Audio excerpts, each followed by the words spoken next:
Well, the Tampa Bay Rays did it. They won a series and against the Astros, no less, something they haven't done for years. The battle of the juice boxes goes the Rays' way. It's been so long that the Rays have won a series. I don't know what to do with my hands. So let's talk about that right now. You are Locked On Rays, your daily Tampa Bay Rays podcast, part of the Locked On Podcast Network, your team every day. Hello, my name is Kevin Weiss. I'm Ulises Sambrano. And we're the host of the Locked On Rays podcast, part of the Locked On Podcast Network. Thank you for making us your very first listen every day. Be sure to check out and subscribe to our YouTube channel at Locked On Rays. You can also follow us on the social medias at Locked On Rays and email us anytime. We'll probably have a mailbag episode coming up this week. LockedOnRays@gmail.com. Voice memos preferred. So the Tampa Bay Rays take 2 of 3 on the road against the Houston Trash Cans. The first time they had done that against them since March of 2019, and the first time in Houston since 2017. So, of course, the Rays won on Friday. They got mollywopped on Saturday. I'm glad I went to the movies on Saturday. Totally avoided that ball game. That was something else.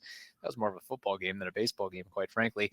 And then Sunday, they don't let Saturday's antics fool them or upset them, and they get away on a series win, a nice win, and now they roll off to New York. So with that, Ulises, what is your big, broad takeaway or observation from the series that was?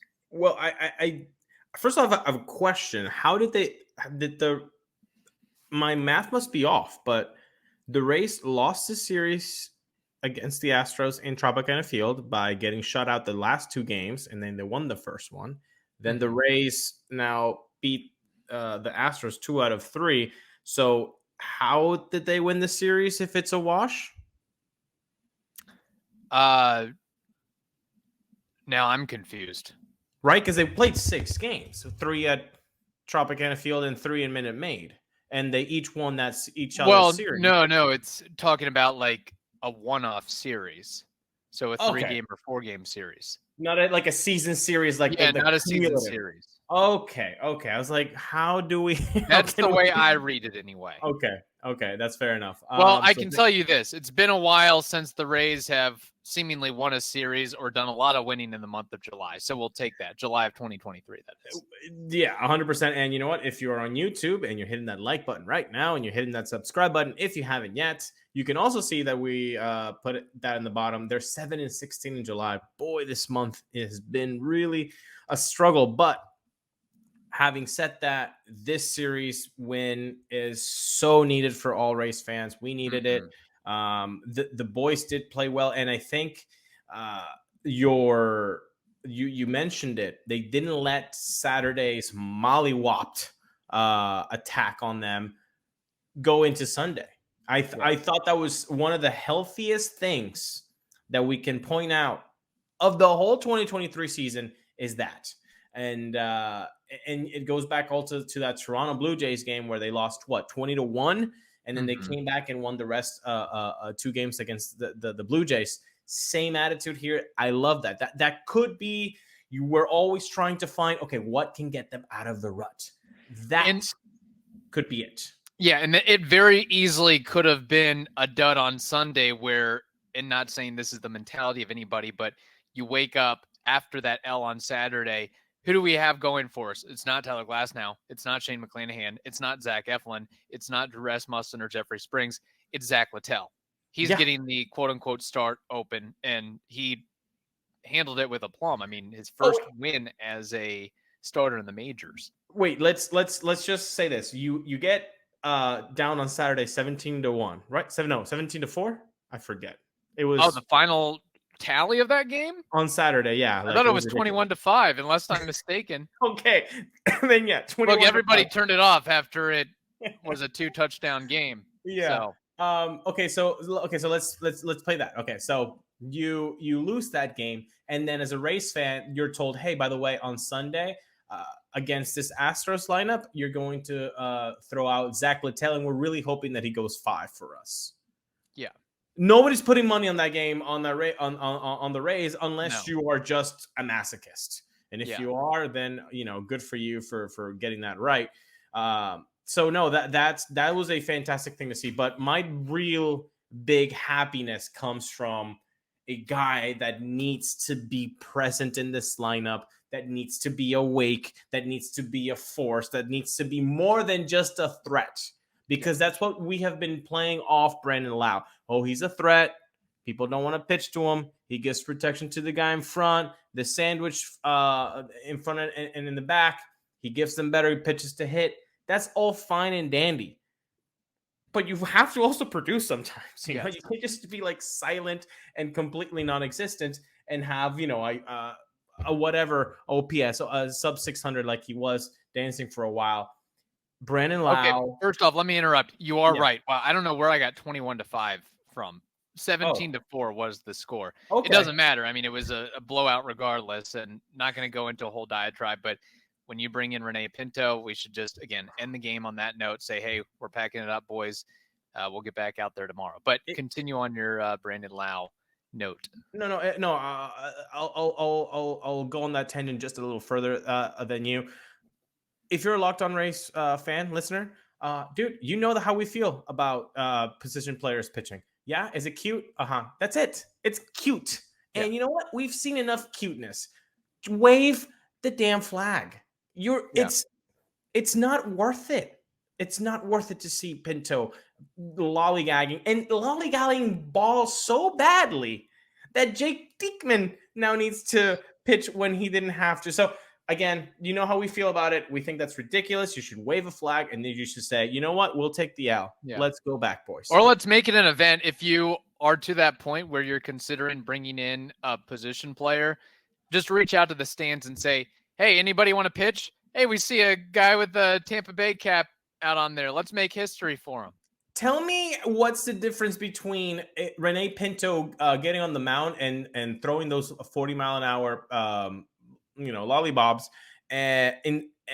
What's the difference between that and Savannah? Is it Savannah Bananas baseball? Oh yeah, the minor league team, or not minor league team, but basically the Harlem Globetrotters of baseball that has taken the world by storm. What's the difference? What's more entertaining? It's way more entertaining to see the Bananas, man, than that. Yeah. It's more of a product. Like, you're not really putting up a real MLB product there. So tangent aside about position players pitching, Brandon Lowe, man, it's really good to see him. Last 7 games, he's hitting .385, slugging .731. He's like one dotting right now. OPS. He had 3 home runs in the last 7 games, and in this series, he came through on Friday and on Sunday. The sandwich, the buns of the games, he came through, man, and it's really good to see him do that. Now, I put this on Twitter. I was like, can you do that for the next 3 months, man? Because when he gets going, we've talked about, he can carry a whole offense. He can carry a whole team. We just need to appreciate when Brandon Lowe is hot, and he is certainly hot right now, Kevin. Yeah, and Brandon Lowe brings on not trying to compare him to Aaron Judge, but when Aaron Judge is inserted into the Yankees lineup, just like Brandon Lowe inserted into the Rays lineup, it takes pressure off everybody else, especially when both of those guys are going strong. But with Brandon Lowe not just being on a heater right now, but the types of pitches that he's driving, whether it's a breaking ball or an off speed.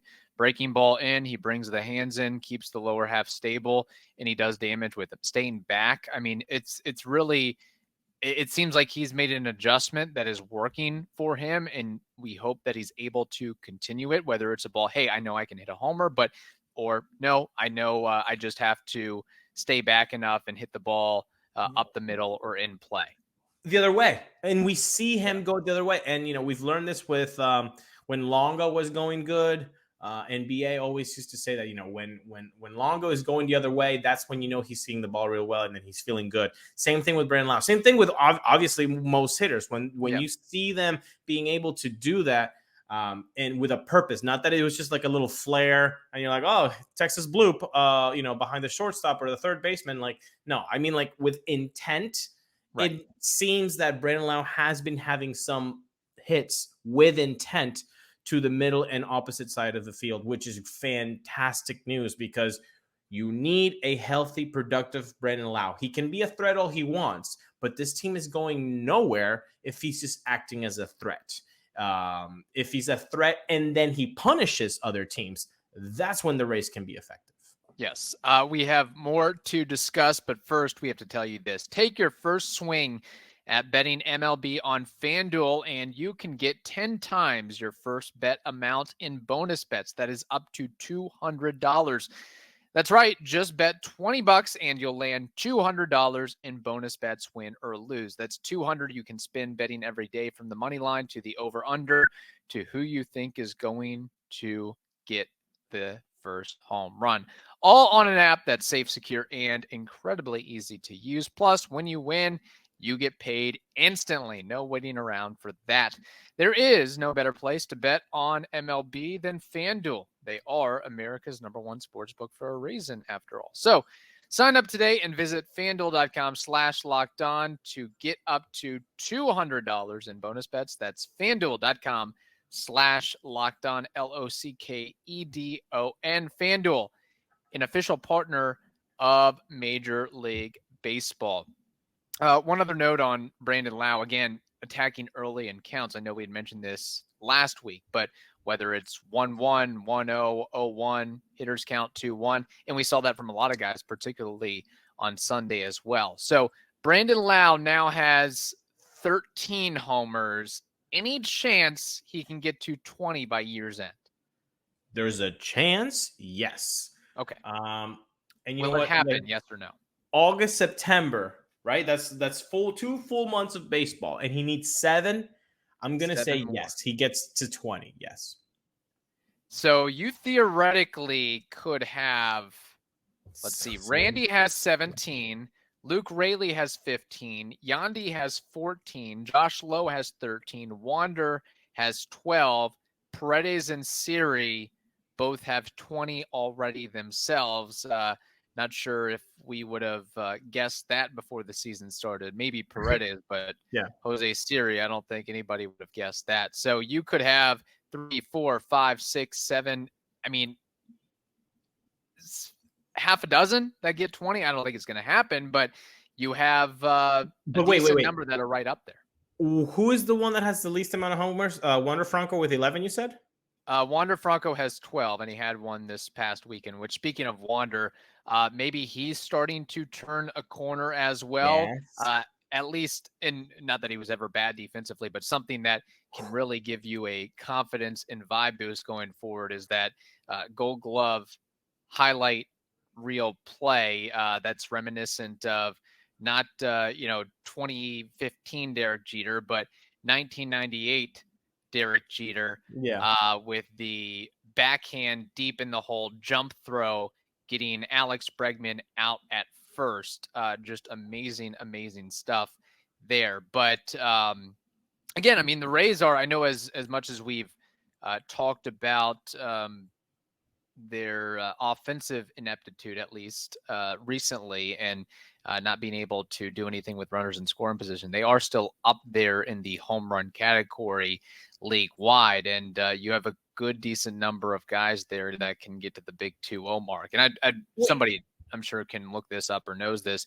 The most guys who have hit 20 plus homers in a season for the Rays in their history. I don't know if it's 4, 5, 6, 7, whatever it may be.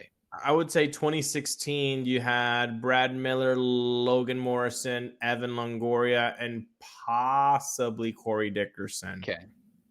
But yeah, that's off the top of the dome here. No, I want to, with the home runs thing, no, I don't think all of those guys will reach 20, but I would put money. Let's not say money. I would put green Skittles on all of those guys that you mentioned, which I think were 8, to hit 15 or more. That's fair. I think Randy definitely gets 20. Rayleigh definitely gets 20.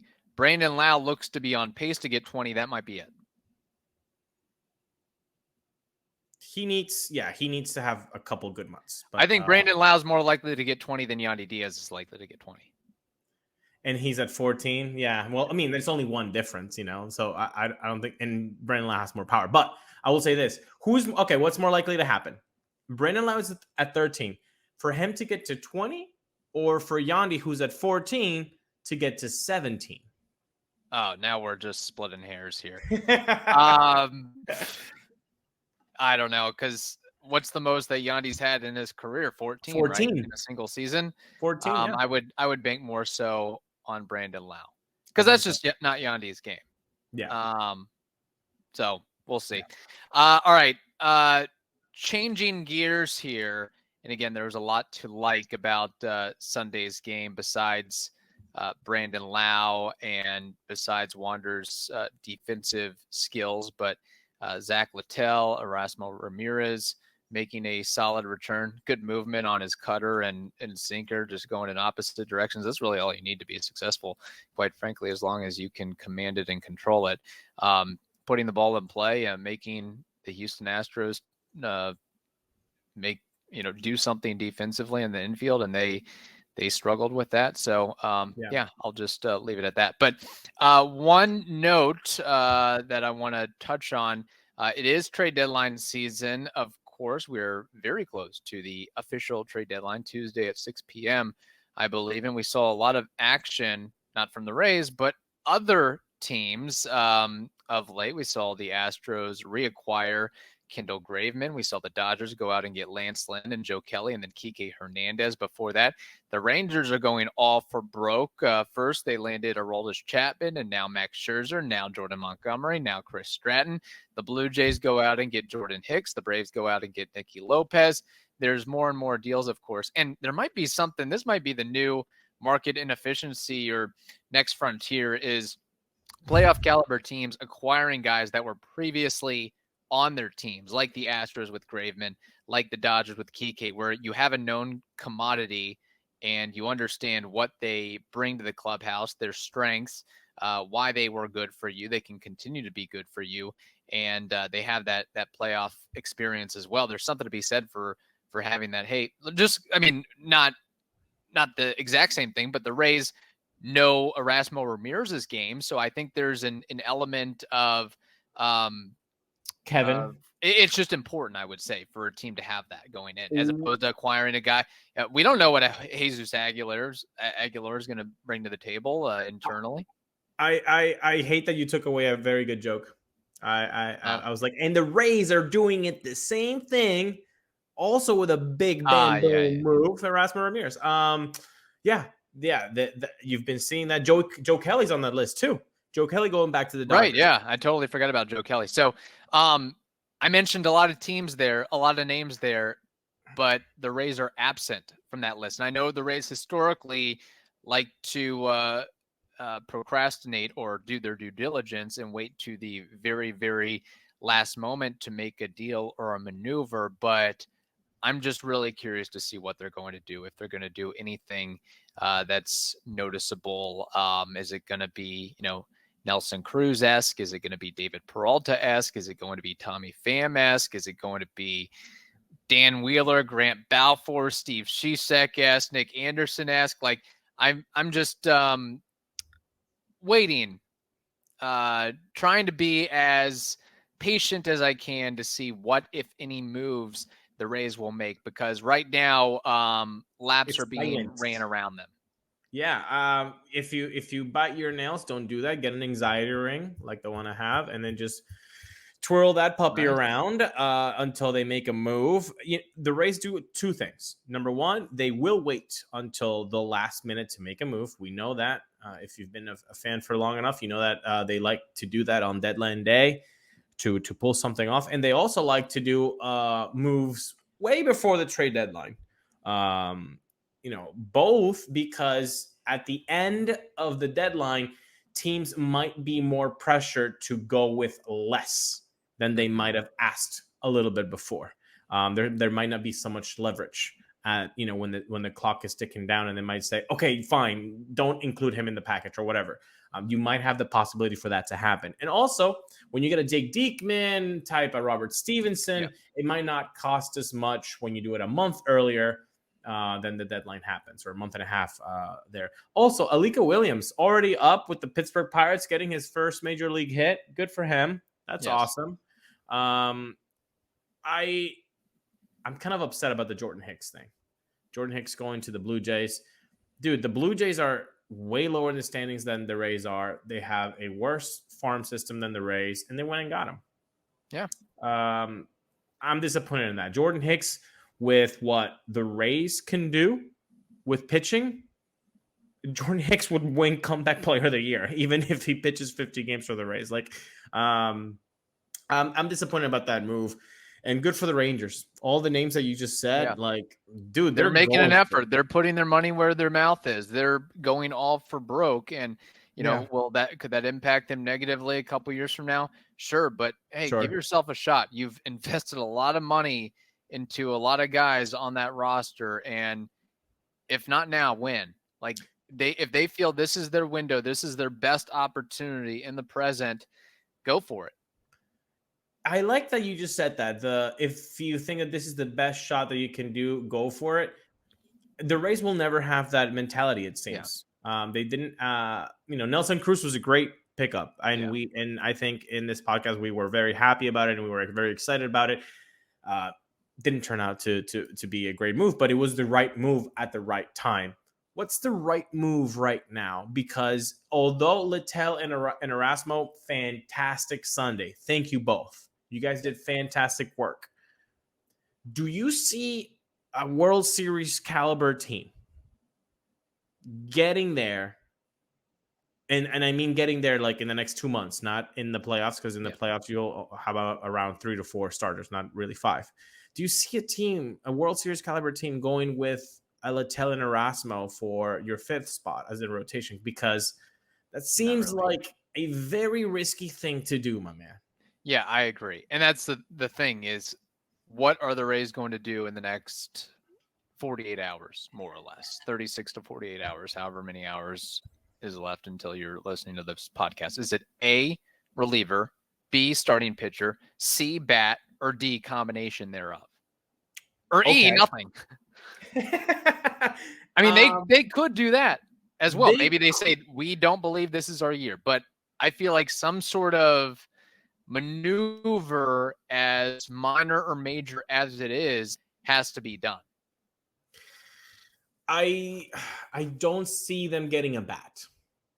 Because I think with the bats, they have enough in the minors. And they've kind of been snake bitten by that over the years. Again, apples and oranges. It's tough to bring in a new guy and then to have him hit right away at the Trop and to get settled in. I know that, like, people have said that, Jesus Aguilar was a failure and Nelson Cruz was a failure. I mean, I think if you look at the numbers and you extract, it's not like they were amazing for 2 months, but they more or less held their own. David Peralta didn't do anything, of course, but there's been cases of that where they bring in a guy who has a lot of cachet and you think he's going to bring a huge boost, and he just doesn't do that. Yeah, no. And I like the fact that you mentioned the Trop aspect, because I think that's a very serious thing that if they've never done that before, it's going to be very difficult. It didn't work out with Peralta last year. But that's why I don't think they're going to go for a bat, because, if they do need some help, I mean, Jonathan Aranda is the first guy that should be up if you need a bat, and because of an injury, he should be already up, honestly. You got Meade, you got Manzardo, so you got options in the minor. So I don't see them going out for a bat, and they haven't traded those guys for anybody. So that means that they believe in those guys. So if there is something to happen, they should lean on those guys. Now starter or reliever, then that's the thing, or the combination. So it's either A, B, or D, a combination. I like I just said a few minutes ago, I don't know if a World Series caliber team can just hop on to a World Series run without a 5th starter, without even a Michael Wacha 5 ERA kind of guy. Like, you need that, because if not, you're just going to be burning your bullpen. You really are. And so now you're going to be hobbled in October, and nobody's going to be able to get outs. So I feel like a starter is needed. But maybe, is that Erasmo for them? Is that really? It might be. It might be. And that's why I'm kind of curious. We go back to it a little bit as to why, and I know Yanni Chirinos wasn't working out, but he's an arm that can give you 3, 4, 5 innings. Probably aren't going to win those games, but at least you're going to get through those games as opposed to bringing in Rene Pinto in the 7th inning. How do you feel about the Littell Erasmo combination? I don't love it. I'm not in love with it. It doesn't bring me a lot of joy and excitement, although Littell did seem to have really his entire offerings working. I mean, if we see that version of Zach Littell, then yes, but I don't think the Rays fan base or the players are going there and saying, oh man, can't wait for Littell Day and Erasmo Day, but it's something worth trying and seeing how it goes. What we saw, again, out of Erasmo and Littell in that outing, I think that's, if that helps get you through it for a couple weeks, I guess, sure. But I still think you need that Joe Blanton type that can give you innings. There's no 2 weeks. It's like 48 hours, depending on when exactly. You're That's the thing. So it's right now. So it's either bring somebody from the minors, or now you're having this combination, this piggyback, right? Of like, oh, Littell's getting lit up. Littell is getting lit up. That's funny. Yeah. In the 2nd inning, now I have to bring in Erasmo, but Erasmo, we only need 4. So now it really does become a bullpen day again, right? Because Littell gives you 2, Erasmo gives you 4. Now you have to cover 3 innings. Yeah. So it's very, very risky to me to just think that's what you're going to be playing with. Can you bring somebody from the minors? Sure. Seymour, Montgomery, McKendry, those are options. I don't see that happening, because then you would be doing the same mistake that you did in 2021, which is put rookies in a position where it's very difficult to succeed.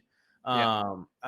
You already have Tash Bradley, he's your number 1 pitching prospect, and you can see that he is hitting bumps in the road as a normal rookie pitcher is going to. So now you're going to have 2 of those in your rotation, and you have World Series aspirations.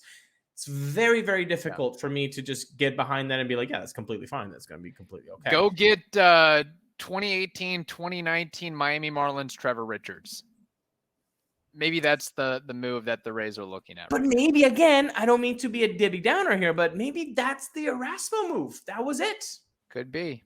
That's your 5 ERA guy fighting like your past fantasy baseball team name. 5 and dive, yes. 5 and dives. Maybe that's the Erasmo solution. That's your Trevor Richards of 2018, 2019. Like, hey, can you just get us through 4 or 5? And then if they combine it with Littell, then you have a whole game. My question to you is, Locked On Rays fans, do you think that what you saw on Sunday, Littell and Erasmo, is that the best they can do? Is that going to be an average performance? Because I think it's the former. That's like the best you can hope from these 2 guys, which means that's not the average, which means you're going to see a way uglier performance between those 2 guys. And then the average is in the middle, obviously. Yeah, I don't think you're getting 2015 Erasmo Ramirez. But look, maybe this is a new lease on life, new sign on life for Erasmo, where now he's in an organization that understands him, understands and knows best how to deploy him, and he feels good and comfortable in this environment. Whereas the last 3-4 years, it's been a crap situation for Erasmo. New York Mets, dumpster fire. Detroit Tigers, dumpster fire. Washington Nationals, dumpster fire. Like, now he's in a good enough culture to maybe, that can boost him in some shape or form. Not saying he's going to light the world on fire, but, him combined with Littell, you can at least get through that 5th day. And maybe that's all the Rays are looking for and asking for as of right now. He's see. Not going to. Look, this isn't, yes, what the Rays did in Houston was nice, impressive, except for Saturday. But it's not like after that, I'm going, they're back in the driver's seat of winning the World Series. based on what other teams around baseball, other contenders around baseball are doing. And the Orioles, have they even made any acquisitions yet? So we could No, still. they could get better, people. Yeah. They could get better, and they have way more cap. You think the Rays have capital with farm hands? Yeah. Ha! The Orioles have way a better hand at that. And right now, if you're an honest Rays fan, hand on heart, not hand on troll heart. Yes. If you are, the Rangers look better than the Rays. The Orioles look better than the Rays on July 30th at 11 p.m. as we're recording this. That's the truth. And if you say anything else that's different, look at yourself in the mirror and have an honesty moment. Yeah.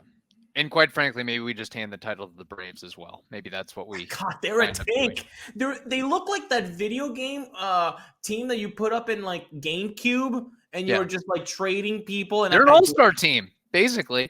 It's a silly dude. Acuna has 50 stolen bags, and it's not even at the end of July. And by the way, nobody has done that since like what 2017.